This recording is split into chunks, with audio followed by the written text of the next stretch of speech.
Hello everyone, welcome to legal law.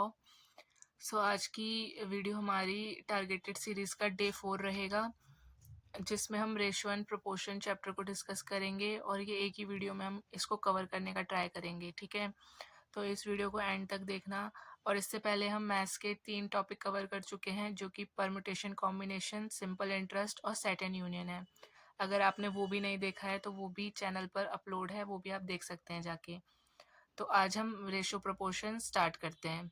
ठीक है, आप लोगों को पता होगा रेशो क्या होती है, रेशो कैसे लिखी जाती है, ए रेशो बी। तो इसको हम क्या कहेंगे, ये रेशो में लिखा हुआ है। ठीक है, ये साइन जब आ जाता है तो ये रेशो का साइन होता है। कैसे प्रोनाउंस करेंगे, ए रेशो बी। अब इनकी कोई भी वैल्यू हो सकती है, जैसे हमने ए रेशो बी लिखा है, इसको हम 1:2 भी लिख सकते थे। तो इसका क्या मतलब हुआ, ए रेशो बी इक्वल है 1:2 के। तो मतलब ए की वैल्यू यहाँ पे 1 दी गई है और बी की वैल्यू 2 दी गई है। ठीक है, रेशो में। तो हम इसको एक क्वेश्चन के साथ समझते हैं। तो इस क्वेश्चन के साथ हम समझते हैं कि रेशो क्या होता है। यहाँ पे क्वेश्चन है, इफ ए रेशो बी, अगर ए रेशो बी 9:10 है तो ए और ए प्लस बी को इक्वल कर रखा है 380 के, मतलब ए प्लस बी को प्लस करके 380 आएगा। तो ए और बी की वैल्यू क्या है, दोबारा देखते हैं। ए रेशो बी की वैल्यू दी है 9:10, ए और बी को प्लस करके 380 दिया है। ए और बी की वैल्यू पूछी है कि क्या वैल्यू होगी। तो इसको हम सॉल्व करके देखते हैं कि कैसे सॉल्व होगा। ठीक है, यहाँ पे है ए रेशो बी, जो कि हमारा 9:10 दिया गया है, और ए प्लस बी हमारा 380 दिया गया है। हमें ए और बी की वैल्यू ढूंढनी है। ऐसे क्वेश्चन एग्जाम में आते हैं, तो देख लेना आप। अब यहाँ पे हमें ए और बी की एक्चुअल वैल्यू नहीं पता है। ठीक है, तो हम इसको ऐसे तो प्लस नहीं कर सकते कि 19 इक्वल 380 नहीं कर सकते। तो आप डिवाइड कैसे करोगे, एक वैल्यू कैसे निकालोगे। ठीक है, तो जब भी हम कोई रेशो को आपस में प्लस करेंगे ना, तो हम क्या अज्यूम कर लेंगे, जैसे अब 10 + 9 19 होता है, पर ये नॉर्मल 19 नहीं लिखा जाएगा, क्योंकि ये इसकी एक्चुअल वैल्यू नहीं है। इसको हम लिखेंगे 19 के। ठीक है, के मान लेंगे। फिर इक्वल में 380। अब एक की वैल्यू क्या आएगी, 20। तो अब हमने इसको क्या माना था, इसको हमने 9 के माना था, इसको हमने 10 के माना था। इसको प्लस करके क्या आ गया था हमारा, 19 के। अब हमें ए और बी की एक्चुअल वैल्यू चाहिए। तो अब हमारी के की वैल्यू 20 आ गई है, तो हम 9 में 20 के इंटू करेंगे और 10 में 20 के इंटू करेंगे, तो हमारी ए और बी की वैल्यू निकल जाएगी। तो यहाँ पे हमारी ए की जो वैल्यू है वो है 180। 180 कैसे आया, लिख देती हूँ अगर किसी को कन्फ्यूजन हो। 9 × 20 180। बी की वैल्यू आई है हमारी 200। अब ये 200 कैसे आया, 10 × 20 200। ठीक है, इसको आप एक बार खुद भी सॉल्व करके देखना, सिर्फ ये नहीं कि हाँ वीडियो में हमने देख लिया हमें समझ आ गया, ऐसा नहीं। ये पूरा क्वेश्चन आप खुद भी सॉल्व करके एक बार देखना। फिर भी कोई डाउट हो तो पूछ लेना। ठीक है, ये हमारा क्वेश्चन है जिसमें हमारी रेशो की वैल्यू दी गई थी, इसको प्लस करके इसका सम दिया गया था, और अलग अलग इनकी इंडिविजुअल वैल्यू पूछी थी। तो कोई भी रेशो कभी ऐसे प्लस होगी ना, और हमें कोई वैल्यू गिवन दे रखी है, तो हमेशा वो एग्जैक्ट, ये देखो ये रेशो की वैल्यू है, ये इसकी एग्जैक्ट वैल्यू नहीं है ना, तो हम डायरेक्ट इसको 19 नहीं लिख सकते हैं। इसको हमेशा हम जैसे 9a मान लो, हमने k माना क्योंकि k ज़्यादातर यूज होता है। आप 9a मान सकते हो, 10a मान सकते हो, 9b मान सकते हो, 10b मान सकते हो, मतलब कुछ भी ऐसे करके मानना है। इसको अकेला कभी आप प्लस नहीं कर सकते। आई होप ये आपको समझ आ गया होगा। अब हम नेक्स्ट देखते हैं। अब उसी के जैसा हम एक और यहाँ पे क्वेश्चन देखते हैं। यहाँ पे दिया है a रेशो b है 3:4, और उनका प्रोडक्ट दे रखा है 108, और a और b की एक्चुअल वैल्यू हमें ढूंढनी है। बस डिफरेंस क्या है, ऊपर सम दिया हुआ था, यहाँ पे प्रोडक्ट दिया हुआ है। तो उसी की तरह क्वेश्चन है ये, सॉल्व सेम तरीके से होगा। तो हम इसे सॉल्व करके देखते हैं एक बार कि क्या आंसर आएगा। तो यहाँ पे इसकी वैल्यू दी गई है, इसको हम मान लेते हैं 3k और ये हो गया हमारा 4k, क्योंकि ये इसकी एक्चुअल वैल्यू नहीं है, ये रेशो में है। फिर यहाँ पे हमें प्रोडक्ट दिया हुआ है, तो अब हमें इसके इक्वल करने के लिए, प्रोडक्ट के इक्वल करने के लिए इसको भी प्रोडक्ट बनाना पड़ेगा ना। जैसे हमने सम के इक्वल करने के लिए ऊपर सम बनाया था, 10 और 9 को प्लस कर दिया था, 19 के हो गया था। वैसे यहाँ पे प्रोडक्ट दिया हुआ है, तो प्रोडक्ट के इक्वल करने के लिए इसको इसको मल्टीप्लाई करनी पड़ेगी। तो इसके मल्टीप्लाई में क्या होगा, 3 इंटू 4 तो 12 होता है, पर के से के की भी तो मल्टीप्लाई होगी ना। तो क्या हो जाएगा ये 12k²। आई होप आपको ऐसे मल्टीप्लाई करना तो आता ही होगा। फिर भी अगर कोई डाउट हो तो आप कमेंट्स में पूछ लेना। ये हो गया 12k², और अब हम इसको इक्वल कर सकते हैं 108 के। ठीक है, तो अभी कैसे सॉल्व होगा, 12 डिवाइड में चला जाएगा, तो यहाँ पे 9 बचेगा। ठीक है, फिर अब ये स्क्वायर में है तो यहाँ जाके रूट हो जाएगा 9 का। अब 9 का रूट क्या रहेगा, आंसर आएगा 3। के की वैल्यू 3 आ गई, के की वैल्यू 3 आ गई। तो यहाँ जो हमने इसको के माना था, यहाँ पे इस वैल्यू को पुट कर देंगे, तो ए की वैल्यू आएगी 3 इंटू 3 9, और बी की वैल्यू आएगी 4 इंटू 3 12। आई होप आपको ये क्वेश्चन समझ आ गया होगा। तो ऐसे ये एकदम बेसिक का क्वेश्चन था, प्रोडक्ट का सॉल्व करा हमने कि कैसे सॉल्व होगा, और यहाँ पे हमने सम वाला सॉल्व करा था। तो ये दोनों क्वेश्चन आप दोबारा अपनी नोटबुक में भी प्रैक्टिस करके देखना। अब हम अपने नेक्स्ट टाइप पे चलते हैं। अब जो हम समझेंगे वो है 2 रेशो कॉम्बिनेशन। तो अगर आपके क्वेश्चन में आपको ऐसे दे कि ए रेशो बी की वैल्यू इतनी है, बी रेशो सी की वैल्यू ये है, और ए रेशो बी रेशो सी क्या होगा। तो ये तो सिंपल है कि अगर इसमें ए की वैल्यू 2 दी है, बी की 3 दी है, यहाँ पे भी बी की 3 दी है और सी की 4 दी है, तो इसमें से हम देखेंगे कि कॉमन क्या आ रहा है। कॉमन दोनों साइड पे बी आ रहा है और इनकी वैल्यू भी सेम है। ठीक है, तो ये तो नॉर्मल इसका आंसर हो जाएगा। ए को हम 2 लिख देंगे, बी दोनों जगह सेम है तो चेंज करने की ज़रूरत नहीं है, 3 आ जाएगा, और सी 4 है। तो ये आंसर एज इट इज़ 2:3:4 इसका आंसर हो जाएगा। पर अगर ऐसा क्वेश्चन आ जाए कि जहाँ पे दोनों साइड बी तो है, पर दोनों बी की जो वैल्यू दी गई है वो अलग हो, तो वो कैसे हम करेंगे वो हम देखते हैं। अब अगर हमारा क्वेश्चन ऐसा आ जाए जहाँ पे एक रेशो सेम ना हो, आंसर हमें सेम ऐसा ही ऊपर जैसा ही निकालना है, ए रेशो बी रेशो सी की ही वैल्यू हमें निकालनी है, तो ये क्वेश्चन कैसे सॉल्व होगा। आप देखो, यहाँ पे दोनों जगह कॉमन जो है वो बी है, पर इन दोनों इसकी जो रेशो दोनों जगह है वो डिफरेंट है। तो यहाँ पे हमें ए रेशो बी रेशो सी का आंसर निकालने के लिए बी को सेम करना होगा दोनों साइड। अब हम कहाँ सेम कर सकते हैं, चाहे तो हम यहाँ पे सेम कर सकते हैं, चाहे तो यहाँ पे सेम कर सकते हैं, पर यहाँ पे छोटी वैल्यू है तो हम इसको कर देते हैं सेम। ठीक है, उसके लिए हमें कोई ऐसी डिजिट लेनी होगी ना जो दोनों में कॉमन आ जाए, मतलब जो दोनों को कॉमन कर दे। तो देखो हम यहाँ पे क्या कर सकते हैं, यहाँ पे 4 है तो हम ट्राई करते हैं कि यहाँ पे भी 4 बन जाए। अभी ये 2 4 कैसे बनेगा, इसको 2 से इंटू करके। अगर यहाँ पे हम किसी चीज़ से मल्टीप्लाई कर रहे हैं तो वही सेम मल्टीप्लाई यहाँ पे भी होगी, तो यहाँ पे भी हमें 2 से मल्टीप्लाई करना पड़ेगा। अगर दो रेशो साथ में दी गई हैं और एक रेशो के साथ मल्टीप्लाई प्लस माइनस कुछ भी हो रहा है, तो वही सेम चीज़ दूसरी रेशो के साथ भी होनी है, इस चीज़ को ध्यान रखना। तो यहाँ पे ये 4 हो गया, ये 6 हो गया।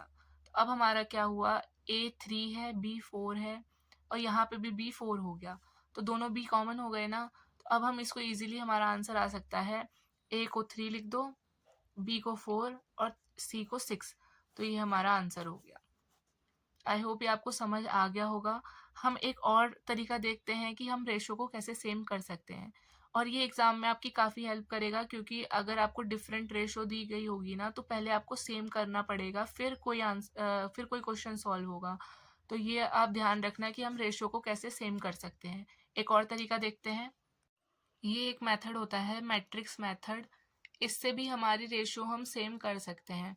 ठीक है, मैं आपको दोनों तरीके बताती हूँ। आपको जो दोनों में से ईज़ी लगे आप उसको फ़ॉलो करना एग्ज़ाम में, क्योंकि एग्ज़ाम में आपको अपना टाइम सेव करना है। तो जिस चीज़ की आपको प्रैक्टिस हो जाए, जिस चीज़ से आपका टाइम सेव हो, आप वो वाला चीज़ फ़ॉलो करना। तो मैट्रिक्स मेथड में क्या होता है, हमें इसका कॉमन देखना है। पहले तो हम क्या करेंगे, पहले हम लिखेंगे ए रेशो बी रेशो सी। ठीक है, फिर जो हमें यहाँ पे वैल्यू दी है ए को 5 और बी को 7, तो यहाँ पे लिख देंगे 5 और 7। अब यहाँ पे बी 9 है और सी 11 है।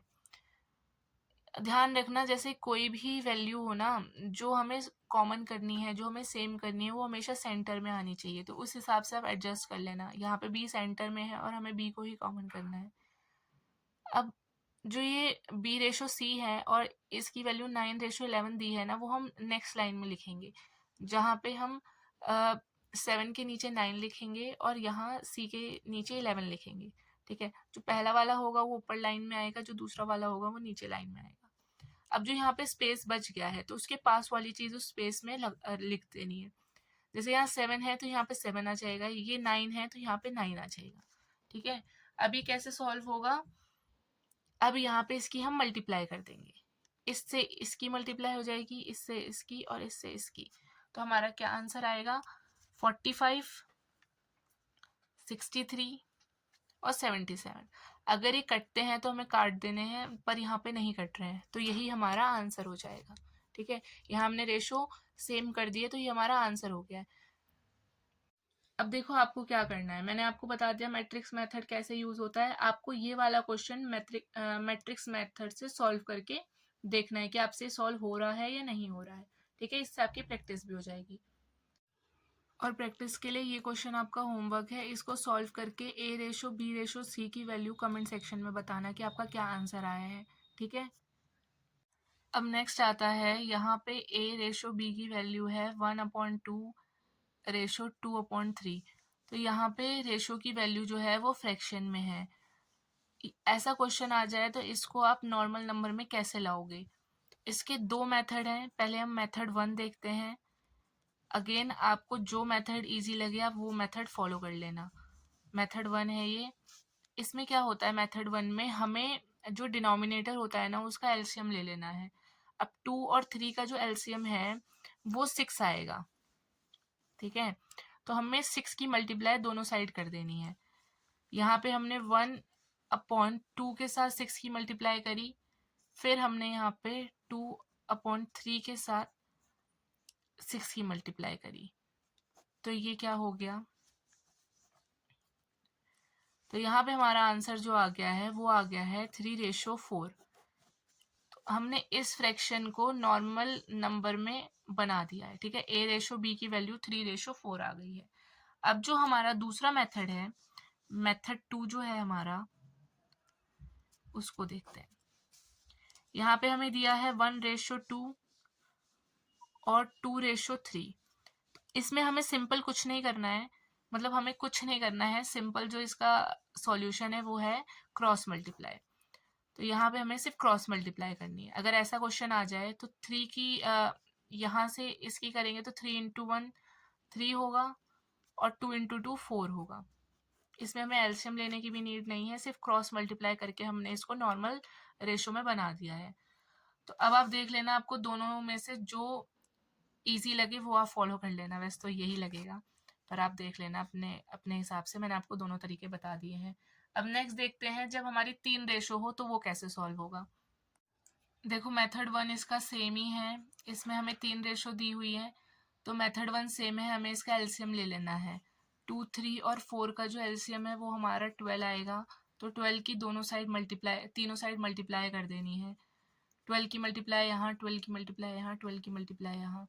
तो ये 6 से 6 बार गया, ये 4, ये 3। तो अब क्या आंसर आया, ए की वैल्यू 6 आ गई है, बी की वैल्यू 8 आई है और 3 की वैल्यू 9 आई है। तो 6:8:9 हमारा आंसर आ गया है। ठीक है, अब इसका मेथड 2 क्या है? मेथड 2 अगेन क्रॉस मल्टीप्लाई वाला ही है, पर वो कैसे होगा वो हम देखते हैं। हमें A/B/C क्या दिया था? 1/2, 2/3, 3/4। तो अगर जब हमें ए की वैल्यू निकालनी है ना, तो हम क्या करेंगे? इसको थोड़ा ध्यान से समझ लेना, थोड़ा शायद आप कंफ्यूज हो सकते हैं। तो ए की वैल्यू हम कैसे निकालेंगे? अब हमें जब ए की एक्चुअल वैल्यू निकालनी है, मतलब ए की रेशो वाली नॉर्मल वैल्यू निकालनी है, तो हम क्या करेंगे? जो ए का डिनोमिनेटर है ना, उसको हम छोड़ देंगे। बस हम ए का न्यूमरेटर लेंगे और बाकी दोनों के डिनोमिनेटर लेंगे। ठीक है, और इनकी मल्टीप्लाई कर देंगे। 1 × 3 × 4, तो यहाँ हमारी जो वैल्यू है वो 12 आ जाएगी। सेम बी की हमें वैल्यू निकालनी है, तो हम बी का डिनोमिनेटर छोड़ देंगे, सिर्फ बी का न्यूमरेटर लेंगे और जो बाकी डिनोमिनेटर होंगे उसकी मल्टीप्लाई कर देंगे। तो बी का न्यूमरेटर 2, फिर ए का डिनोमिनेटर 2 और सी का डिनोमिनेटर 4। ठीक है, तो ये क्या आ गया हमारा आंसर? 16। सेम सी के साथ होगा। सी की वैल्यू निकालनी है, तो सी का डिनोमिनेटर छोड़ देंगे, इसका सिर्फ न्यूमरेटर लेंगे। 3, फिर बाकी दोनों के डिनोमिनेटर 3 × 2, इसकी वैल्यू आ गई हमारी 18। और जब अगर ऐसी वैल्यू आए जो आपस में कट सकती हैं, तो उनको काट दो। तो उनको काट के क्या आएगा? 6, 8 और 9। ठीक है, ये हमने 2 से काट दिया। अभी इससे ज़्यादा नहीं कट सकता ना, तीनों साथ कटनी चाहिए, सिर्फ 2 के कटने से कुछ नहीं होगा। तो ये हमारा आंसर आ गया। A/B/C की वैल्यू हमारी 6:8:9 आ गई। तो एक बार दोबारा देख लो इसमें क्या होगा। अगर ऐसे 3 रेशो दी हुई हैं और हमें नॉर्मल वैल्यू निकालनी है, तो जिसकी हम वैल्यू निकाल रहे होंगे उसका सिर्फ न्यूमरेटर लेंगे और बाकी दोनों के डिनोमिनेटर लेंगे। जिसकी वैल्यू आएगी उसका डिनोमिनेटर मल्टीप्लाई नहीं होगा। ठीक है, जैसे यहाँ पे हमने ए की निकाली है, तो ए का न्यूमरेटर लिया है, बाकी दोनों की डिनोमिनेटर मल्टीप्लाई करी है, और सेम बी और सी के साथ हुआ है। एक बार इसको खुद करके देखना और फिर भी ना समझ आए तो पूछ लेना। अब नेक्स्ट है हमारा, अगर ऐसा कोई क्वेश्चन दिया हो और आपसे पूछे A/B बताओ क्या है, तो A/B कैसे निकलेगा? जो जिसके सामने है वो उसकी वैल्यू हो जाएगी।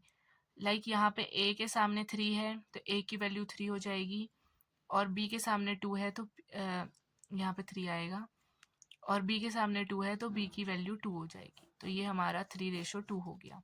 ठीक है, मतलब ऐसा हो जाएगा, वैल्यू ऐसे आएगी अगर दो चीज़ें होंगी तो। अब अगर हमें 3 फॉर्मेट में दिया हो, 2A, 3B, 4C, तो अब A/B/C की वैल्यू क्या होगी वो देखते हैं। इसमें क्या होता है, जैसे हमें A की वैल्यू चाहिए, तो हम A को छुपा के बाकी दोनों की आपस में मल्टीप्लाई कर देंगे, तो वो A की वैल्यू निकल जाएगी। B की चाहिए होगी तो B को छुपा के बाकी दो की मल्टीप्लाई कर देंगे। सेम C के साथ होगा, इन दोनों की मल्टीप्लाई कर देंगे। तो अगर हमें A की चाहिए तो 3 × 4 होगा 12, तो 12 A की वैल्यू होगी। B की चाहिए 2 × 4 होगा 8, तो 8 इसकी वैल्यू होगी। C के लिए 2 × 3 6 होगा, तो ये अगर ये कट सकता है तो इसे काट देंगे। जैसे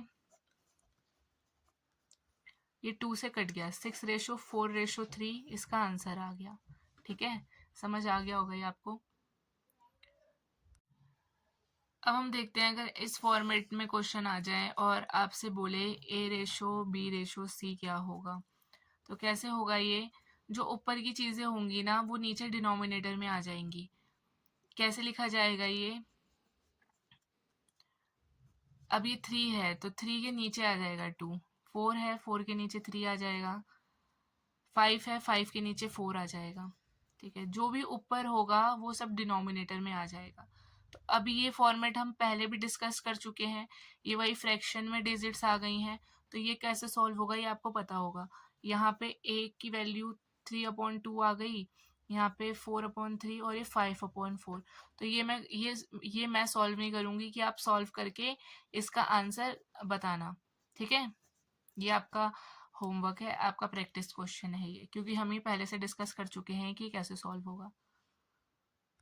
देखो, अब अगर इस फॉर्मेट में क्वेश्चन आ जाए तो अभी तक तो आप समझ गए होंगे कि ये कैसे सॉल्व होगा। ये क्रॉस मल्टीप्लाई हो जाएगी, 3 की मल्टीप्लाई ए से होगी तो ये 3a हो जाएगा और 2 भी एज इट इज़ लिखा रहेगा, और a रेशो b की वैल्यू मैंने आपको बताई थी कि इस फॉर्मेट में आके कैसे आएगा। a के सामने 2, a की वैल्यू 2 हो जाएगी, और b के सामने 3 तो b की वैल्यू 3 हो जाएगी, तो 2:3 इसका आंसर आ जाएगा। ठीक है, ये ऐसे सॉल्व होगा। अब हम नेक्स्ट देखते हैं कि इसमें क्या इम्पोर्टेंट हो सकता है। और अब ये क्वेश्चन है, ये हमने पहले देखा है कि अभी पीछे ही देखा था कि इसको रेशो में कैसे लाएंगे, फिर भी मैं एक बार सॉल्व करके दिखा देती हूँ और एक क्वेश्चन आपके होमवर्क के लिए होगा। ठीक है, तो यहाँ पे a ratio b ratio c की वैल्यू कैसे आएगी। a की वैल्यू निकालनी है तो a को छुपाएंगे, 6 इंटू 5 कितना होगा 30। b की वैल्यू के लिए 4 इंटू 5 20। c की वैल्यू के लिए 4 इंटू 6 24। तो अब ये कट जाएगा। ठीक है, कैसे कटेगा वो आप बताओ। तो ये 2 से जाएगा, 2 से 15 और फिर 10 फिर 12। तो ये इसकी a ratio b ratio c की वैल्यू आ गई, 15 रेशो 10 रेशो 12। ठीक है, एक क्वेश्चन मैं आपको दे देती हूँ, वो आप खुद प्रैक्टिस करना। ये आपके लिए होमवर्क क्वेश्चन है। इसमें 3a इक्वल 5b और 4b इक्वल 6c दिया हुआ है और a रेशो c की वैल्यू निकालनी है। तो ये कमेंट्स में बताना इसका क्या आंसर होगा।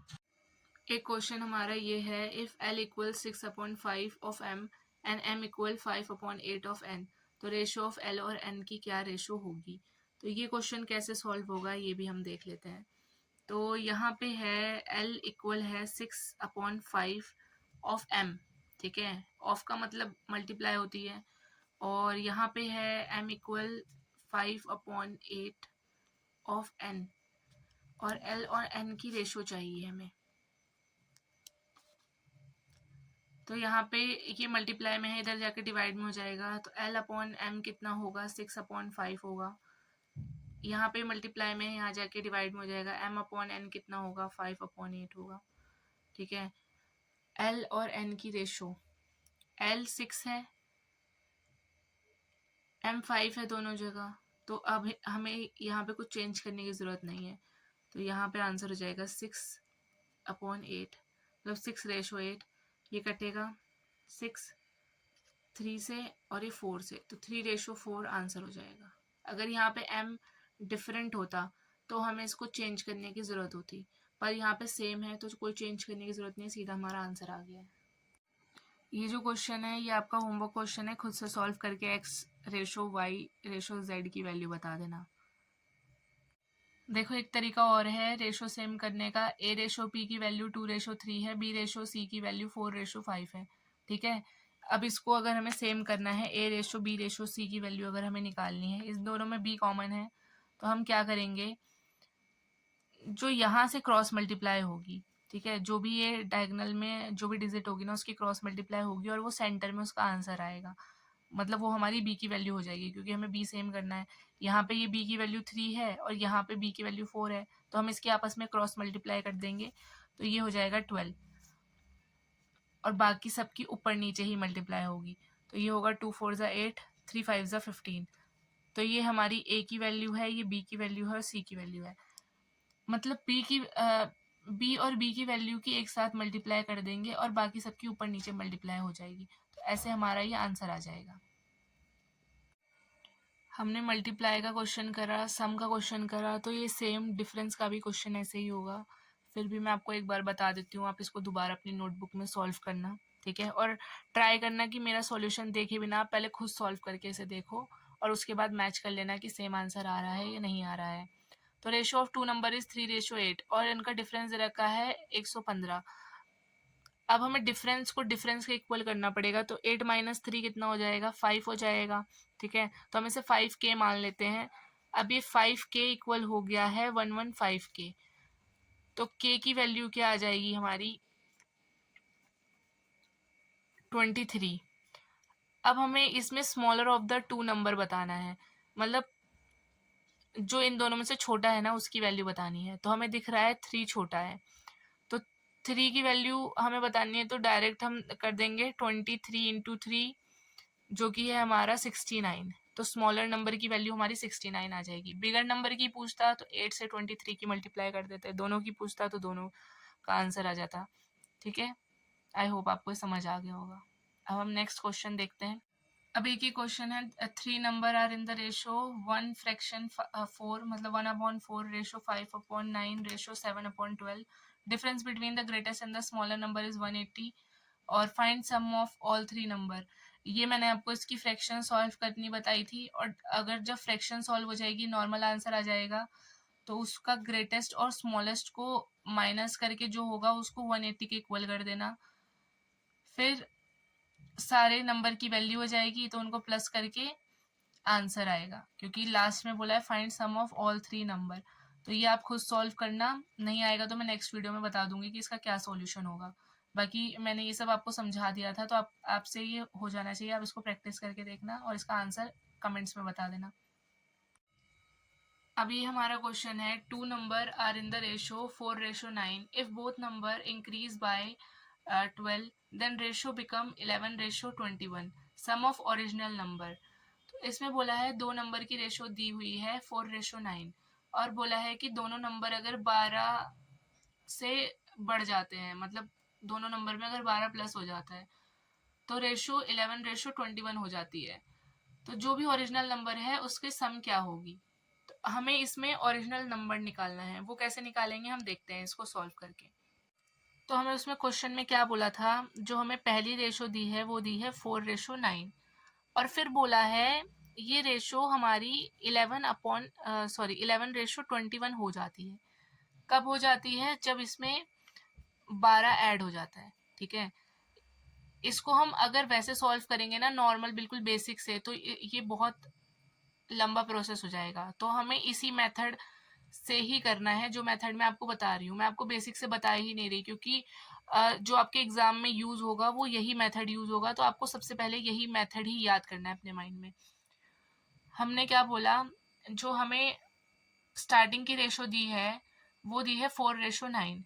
फिर बोला है अगर इसमें 12 ऐड हो जाता है, ठीक है, दोनों रेशो में अगर 12 ऐड हो जाता है तो उसकी रेशो बन जाती है 11:21। ठीक है, अब सम बताना है ओरिजिनल नंबर का। तो ओरिजिनल नंबर का सम निकालने के लिए हमें पता भी होना चाहिए ना कि ओरिजिनल नंबर क्या है। तो वो हम कैसे निकालेंगे, यहाँ इसकी क्रॉस मल्टीप्लाई होगी और यहाँ से इसकी क्रॉस मल्टीप्लाई होगी। तो 21 की अगर 12 से क्रॉस मल्टीप्लाई होगी तो हमारा आंसर जो आएगा वो आएगा 252, और अगर 11 की 12 से क्रॉस मल्टीप्लाई होगी तो हमारा आंसर आएगा 132।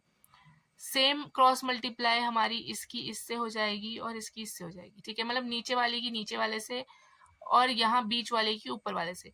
मतलब जो ये सेंटर की डिजिट है ना उसकी तो नीचे से भी मल्टीप्लाई होनी है क्रॉस, और ऊपर वाले से भी क्रॉस मल्टीप्लाई होनी है। तो 21 की अगर 4 से हम करेंगे, अगर हम 21 इंटू 4 करेंगे तो हमारा आंसर होगा 84, और अगर हम 11 इंटू 9 करेंगे तो आंसर होगा 99। अब हमें क्या करना है, हमने इन दोनों को मल्टीप्लाई कर लिया, क्रॉस मल्टीप्लाई। अब हमें इनके डिफरेंस को इक्वल रखना है। तो नीचे वाली डिजिट का डिफरेंस जो आएगा 252 माइनस 132 जो आएगा वो आएगा हमारा 120, और ऊपर का डिफरेंस आएगा हमारा 15। तो यहाँ क्या होगा, 15 इक्वल होगा 120 के। 15 की वैल्यू 120 है तो 1 की वैल्यू कितनी होगी, 1 की वैल्यू होगी हमारी 8। हमारे पास 1 की वैल्यू आ गई। तो अब ओरिजिनल रेशो हमारी थी 4:9, ये तो ऐड करके आई थी ना, तो हमें इससे कोई मतलब नहीं है। हमें ओरिजिनल नंबर निकालना है, तो ओरिजिनल रेशो में ही हमारी 8 की मल्टीप्लाई होगी। ओरिजिनल नंबर निकालने के लिए 4 इंटू 8 और 9 इंटू 8। तो जो ओरिजिनल नंबर हो जाएगा 432, 9 8 ज़ा 72। हमें क्या पूछा है answer, sum of the original number. तो हम इन दोनों को ऐड कर देंगे और हमारा आंसर आ जाएगा 104। सिर्फ ओरिजिनल नंबर पूछा होता तो 32 और 72 होते, पर इनका सम पूछा था तो 104 हमारा आंसर हो गया। ठीक है, आपको ये नहीं समझ आया होगा तो हम एक और क्वेश्चन इसका करके देखते हैं। उससे फिर आपको समझ आ जाएगा। तो जी हाँ, हमारा क्वेश्चन है, उसमें दिया है ratio of income of 2 person is 5:3 and that of their expense is 9:5। If they save rupees 26,000 and rupees 1800, sorry यहाँ पे 2600 था, if they save rupees 2600 and rupees 1800 their income are. इसमें भी सेम हम मेथड लगाएंगे, ठीक है। इसमें रेशो इनकम सिर्फ ऐड कर दिया है, मतलब बताने के लिए बोल दिया है, क्वेश्चन बनाने के लिए, पर इसमें मेथड सेम लगेगा। तो हम इसका सॉल्यूशन देखते हैं कि कैसे होगा इसका। तो हमें उनकी जो पर्सन की इनकम की रेशो थी वो दी हुई है 5:3 और उनके एक्सपेंस की रेशो दी हुई है 9:5, ठीक है। अब उन्होंने बोला है कि अगर वो सेव करते हैं कितना, तो पहला पर्सन सेव करता है 2600 रुपये और दूसरा करता है 1800 रुपीज़। तो ये मिड वाली डिजिट की नीचे भी क्रॉस मल्टीप्लाई होगी और यहाँ ऊपर भी क्रॉस मल्टीप्लाई होगी। ऊपर की क्रॉस मल्टीप्लाई करते हैं 5 5 25, 9 3 27। यहाँ पे अगर क्रॉस मल्टीप्लाई होगी तो 18 9 से कितना होता है 162 और ये 0 आ गई। फिर ये 26 के साथ होगी तो ये इसका आंसर आएगा।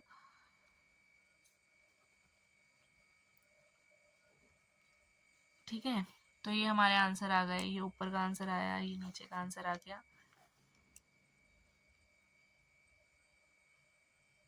अब सेम इसका डिफरेंस आएगा 2, इसका डिफरेंस कितना आएगा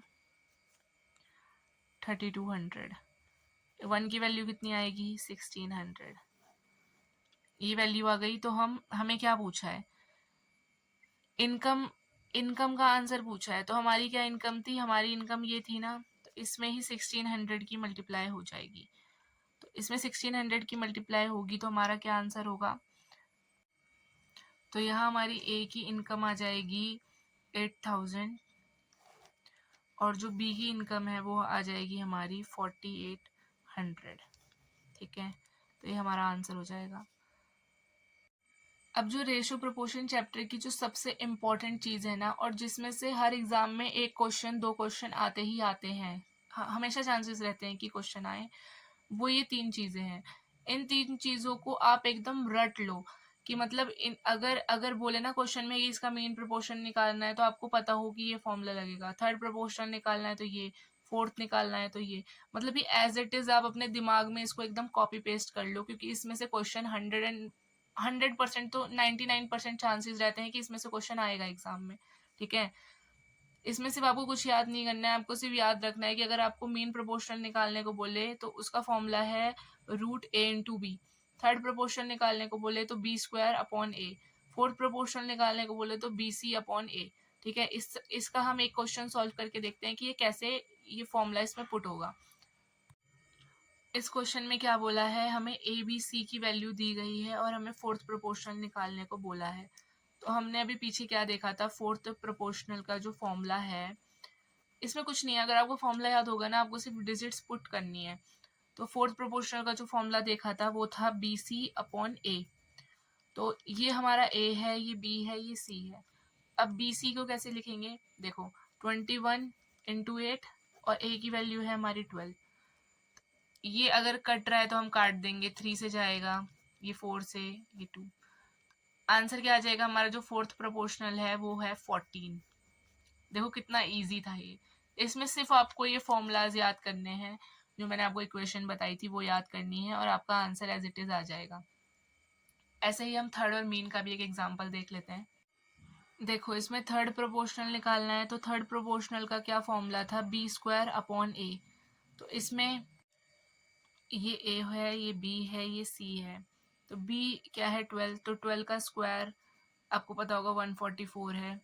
a की वैल्यू क्या है 5 है, ठीक है। थर्ड प्रोपोर्शनल निकालना है, 12 का स्क्वायर 144 हो गया, 5 आ गया नीचे, इसकी डिवाइड करके क्या आंसर आएगा 28.8। तो ये आपका हो गया थर्ड प्रोपोर्शनल। इसमें से फॉर्मूला पुट करना है, आंसर आ जाएगा उसको सॉल्व करके। मीन प्रोपोर्शनल का देख लेते हैं। मीन प्रोपोर्शनल का फॉर्मूला हमने देखा था √AB। तो ये A है, ये B है, दो ही चीज़ दी हुई है इसमें, इनका मीन प्रोपोर्शनल आएगा।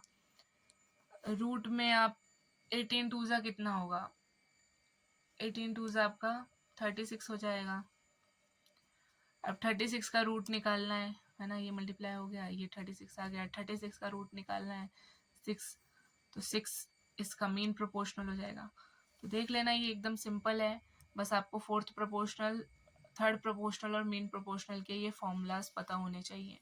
एज इट इज़ आप एकदम इसको रट लो, मतलब जितना आप लिख सकते हो, लिख के याद कर सकते हो, पढ़ के याद कर सकते हो, कैसे भी बस कर लो, इसमें से एक क्वेश्चन आता ही आता है। एक ये लास्ट टाइप है, इसके बाद हमारा रेशो प्रोपोर्शन चैप्टर कंप्लीट हो जाएगा। ठीक है, तो ये भी हम देख लेते हैं कि इसमें कैसे ये सॉल्व होगा। क्वेश्चन है, instead of dividing rupees 117 among ABC in ratio 2:3:4, it is divided in 12:8:6, who cause the most loss and how much. तो इसमें दो रेशो दी हुई है, ठीक है, एक सही है और एक गलत है, मतलब उनको 2:3:4 में डिवाइड करना था, उन्होंने 12:8:6 में डिवाइड कर दिया। तो अब किसको इस गलत होने की वजह से कितना लॉस हुआ है ये हमें बताना है। तो इसका सॉल्यूशन हम देख लेते हैं। तो पहले हम लिखते हैं राइट वाला, फिर हम लिखेंगे रॉन्ग। ठीक है, तो राइट रेशो हमारी थी 2:3:4 और रॉन्ग जो हमारी रहेगी वो है 12, 8 और 6। अब जो कट सकती है ना रेशो, उसको हम काट लेते हैं, चाहे हम यहीं पे काट लेते, ये 6 हो जाता 4 और 3, तो क्या आता है ये 6, 4, 3। ठीक है, एक बार हम दोबारा नीचे लिख लेते हैं अगर आपको इससे कंफ्यूजन हो रहा हो तो। राइट और रॉन्ग, 2:3:4, 6, 4 और 3। ठीक है, तो इसमें हमें ना इन जो दोनों का सम है, राइट और रॉन्ग रेशो का जो सम है वो हमें इक्वल लाना है। तो हम देखेंगे 4, 3 और 2 को प्लस करके हमारा 9 आता है। ठीक है, पर 6, 4 और 3 को प्लस करके हमारा 13 आता है। पर हमें इसको इक्वल रखना है, मतलब ऊपर भी सम इक्वल होना चाहिए, नीचे भी सम इक्वल होना चाहिए। तो हम इसको किस चीज़ से मल्टीप्लाई करें जो ये हमारा इक्वल सम आए। तो हम देखते हैं, अगर हम 13 को 9 से मल्टीप्लाई करेंगे और 9 को 13 से करेंगे तो हमारा आंसर जो आएगा वो क्या आएगा, हमारा आंसर आएगा 117। पर अब हमने सम तो इक्वल कर लिया, पर एक बार हमारी यहाँ पे, मतलब यहाँ पे हमारी मल्टीप्लाई जिस नंबर से हुई है वही मल्टीप्लाई हमारी यहाँ पे भी तो होनी पड़ेगी ना, क्योंकि एक बार अगर हम कोई चीज़ मल्टीप्लाई करते हैं तो वो सब चीज़ से मल्टीप्लाई होता है। तो यहाँ पे भी फिर 13 से होगी, ये भी 13, ये भी, यहाँ पे 9 से हुआ है तो ये भी 9 से होगा, ये भी 9 से, ये भी 9 से। तो क्या आ जाएगा, 54 आ जाएगा, 36, 27, ऊपर क्या आ जाएगा, यहाँ पे 26 आ जाएगा, फिर ये 39 और ये 52। ठीक है, अब हमारा 117 इसका टोटल आ गया है। हमारे क्वेश्चन में था, हमें कितना था, इंस्टेड ऑफ डिवाइडिंग रुपीज 117, तो जो यहाँ पे दिया होगा ना कि इतने से इतने को इतने में डिवाइड करना था, पर हमने ये गलत रेशो से कर दिया, तो वही चीज को जो टोटल होगा उसके इक्वल रखना होगा। तो 117 के इक्वल में 117 ही आएगा, तो 1 की वैल्यू 1 ही आएगी। ठीक है, तो अब इसमें तो कोई चेंज होगा नहीं तो जो वैल्यू आती फिर हम उसको इन सब से मल्टीप्लाई करके एक्चुअल नंबर ले लेते। देखो इस क्वेश्चन में ना एक थोड़ा सा करेक्शन करना है, इसमें लॉस की जगह बस प्रॉफिट कर लेना। ठीक है, क्योंकि अगर हम इसका सॉल्यूशन देखते हैं ना, तो यहाँ पे देखो दोनों को तो लॉस हो रहा है, राइट से रॉन्ग में दोनों को लॉस हो रहा है, पर एक को ही प्रॉफिट हो रहा है, एक को ही ज्यादा पैसे मिल रहे हैं, मतलब जिसको 26 मिलने थे राइट में, अब उसको 54 मिल रहे हैं, बाकी तो देखो सबके कम हो रहे हैं ना। तो इसमें बस इसको प्रॉफिट कर लो कि it is divided in this ratio who cause the most profit and how much. तो अब 1 की वैल्यू 1 आ गई है, तो हम देखते हैं कि यहाँ पे दिख रहा है ए को प्रॉफिट हो रहा है, ए को कितना प्रॉफिट हो रहा है, तो 26 माइनस 54, तो यहाँ पे कितना आ जाएगा 28। अगर हम इसको माइनस करेंगे तो इसको इंटू 1 करके भी सेम ही रहेगा, तो इसको ₹28 का प्रॉफिट हो रहा है, तो ये हमारा आंसर आ जाएगा। एक बार खुद सॉल्व करके देखना, समझ आ जाएगा आपको ये। ठीक है, हमने इसमें कुछ नहीं किया है, बस हमने सही वाली रेशो लिखी है, रॉन्ग वाली रेशो लिखी है और टोटल को इक्वल करके और डिफरेंस देख लिया है, बस इतना ही इसमें करा गया है। तो इसके साथ हमारा जो रेशो प्रोपोर्शन चैप्टर है ना वो हमारा कंप्लीट होता है। इसमें एक क्वेश्चन और आते हैं एज से रिलेटेड क्वेश्चन, पर वो हम नेक्स्ट वीडियो में सेपरेट वीडियो बनाएंगे एज रिलेटेड क्वेश्चंस की, वो हम उसमें सॉल्व करेंगे। बाकी आपके एग्जाम के लिए जितना आपको कराना था वो मैं इसमें करा चुकी हूँ, ठीक है। इससे हार्ड आपको पढ़ने की नीड नहीं है। मैंने हर एक फॉर्मेट बता दिया है कि आपको रेशो कैसे चेंज करनी है, उसमें से जो आपको इजी लगे आप उसको फॉलो कर सकते हैं। तो इसके साथ रेशो प्रोपोर्शन तो हमारा कंप्लीट होता है। अब एक नेक्स्ट वीडियो आएगी, या तो वो मिक्सचर एलिगेशन पे आ जाएगी या वो पार्टनरशिप पे आ जाएगी, और दोनों ही हमारे इंपॉर्टेंट टॉपिक है हमारे सिलेबस के, तो वो भी हम ऐसे ही कवर कर लेंगे। और इस वीडियो को आप एंड तक देखना, ठीक है। और कोई भी डाउट हो तो आप कमेंट्स में पूछ सकते हैं, और आप इंस्टा या टेलीग्राम पे भी मैसेज कर सकते हैं। इंस्टा आईडी है हमारी लीगल लॉ _02। अगर कोई भी डाउट हो आपको, कोई क्वेश्चन नहीं समझ आ रहा हो, तो आप इस पर मैसेज कर सकते हैं, ठीक है, अपना डाउट पूछने के लिए। और अगर ये वीडियो अच्छा लगा हो तो वीडियो को लाइक कर देना, चैनल को सब्सक्राइब कर देना, ताकि वीडियो अपलोड होते आपके पास नोटिफिकेशन आ जाए। और अपने फ्रेंड्स के साथ भी जो CUET की तैयारी कर रहे हैं उनके साथ भी इस वीडियो को शेयर कर देना, ठीक है। इतना एफर्ट्स मुझे आपकी साइड से चाहिए। बाकी all the best, see you in next video.